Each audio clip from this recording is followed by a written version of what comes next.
شناگری فاصله دو نقطه A و B را در طول مسیر حرکت آب در رودخانه با یک توان ثابت حرکت میکنه. زمان بیشینه به زمان کمینه، حالا نسبت اینو بگو چنده. خب ببین دیگه درسنامه داریم، اینم با تکنیک بعد سوم، خفن ترین تکنیک بعد سوم حل میشه. نگاه بکن اینجا رو. از نظر من تمام تکنیک های بعد سوم خفن ترینن، واقعا دارم میگم اینو. دو متحرک ها رو میخوایم با هم دیگه صحبت بکنیم راجبش. دو متحرک ها، ببین دو متحرک ها اولین حالتش که من الان میخوام این تست رو باهاش حل بکنیم، تست 31 و 32 رو. اولین حالت دو متحرک ها دو متحرکی هستند که سوار بر همند یا روی همند. شناگر روی دریا، قایق روی دریا، انسان روی پله برقی. میبینی دو تا متحرک روی همدیگه قرار دارن. دو تا متحرک روی همدیگه. شما توی مترو، توی قطار که حرکت میکنی، اینا میشه همین قضیه سوار بر هم. پس این تیپ تست تو تشخیص بده.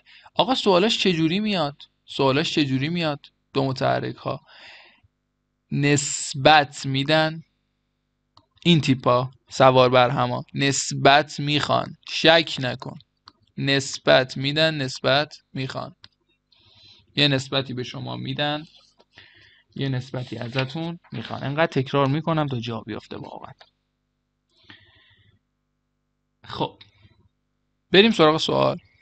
آقا میگه که زمان بیشینه حرکت شناگر 4 برابر زمان کمینه است. نسبتشو پس داده، تی بیشینه به تی کمینه. حالا اسمش مهم، بیشینه یعنی بیشترین، کمینه یعنی کمترین. حالا مهم نیست، میگم چرا مهم نیست.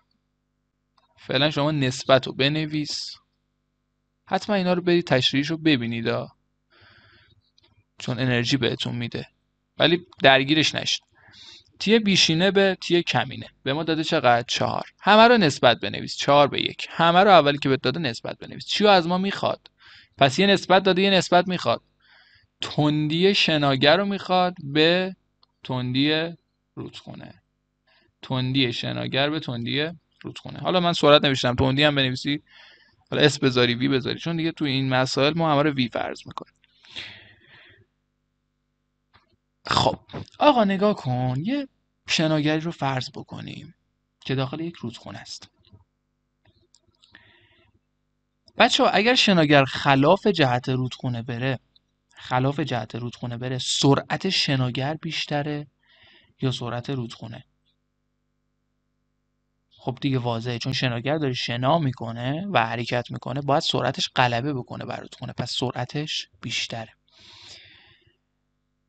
اگر هم جهت با رودخونه بره چی؟ نمیتونیم مشخص بکنیم. جوابش اینه نمیتونیم مشخص بکنیم سرعت کدومشون بیشتره، چون با هم دیگه دارن حرکت میکنن دیگه. پس مشخص کردن سرعت، این که کدومشون بیشتره، قابل اندازه نیست.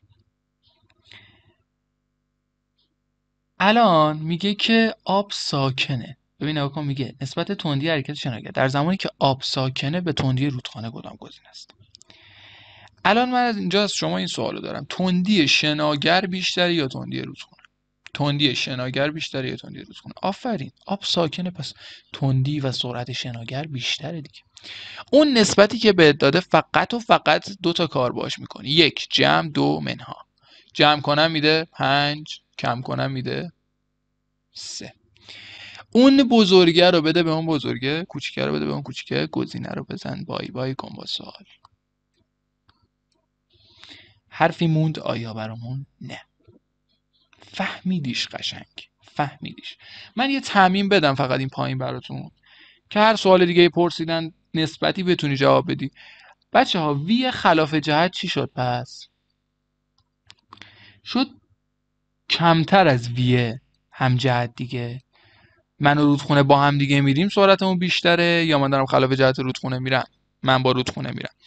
کدومش زودتر به مقصد میرسم؟ من دارم با رودخونه میرم، پس زمانم کمتره دیگه، پس زمان هم جهتم کمتره. دوباره بگم، با اینکه شما میتونی ویدیو رو دوباره ببینی، ولی من میخوام شما هم بار اول یاد بگیری دیگه، وقتت حروم نشه. وی هم جهت بیشتر از وی خلاف جهت. من با رودخونه که حرکت میکنم، با دریا، حالا هر جایی که دارم شنا میکنم حرکت میکنم، سرعتم بیشتره. خب من زودتر اینجوری میرسم یا بیام خلاف جهت رودخونه برم زودتر میرسم. خب معلومه با رودخونه برم زودتر میرسم. زودتر میرسم یعنی چی؟ یعنی زمان کمتری رو سپری کردم. پس تی هم جهت کمتر از تی خلاف جهت. و در کل اگر کلا مخالف جهت حرکت کردیم چطور؟ تستی که حل کردیم، حالا اون ساکن بود ولی تو مایه‌های مخالف جهت بود دیگه. وی رودخانه کمتر از وی شخصه.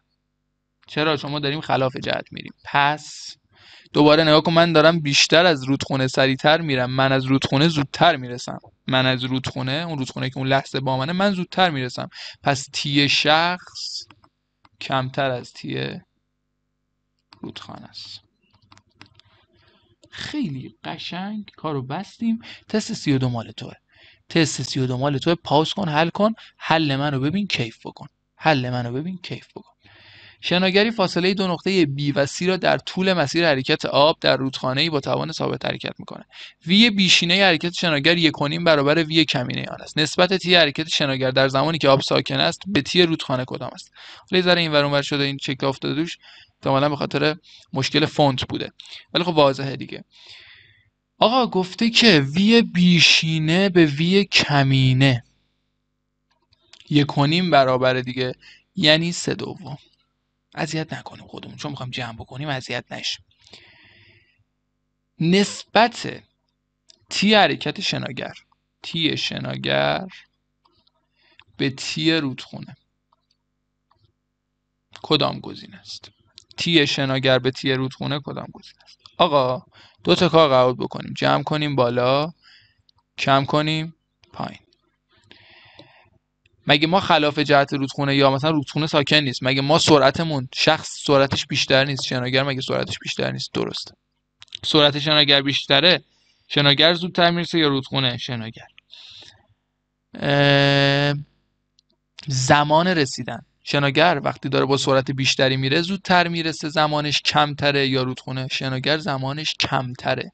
شناگر زمانش کمتره رو بده، شناگر کمتره رو. این فهمیدن دیگه، چیز عجب. کمتره رو بده شناگر، بیشتره رو بده رودخونه.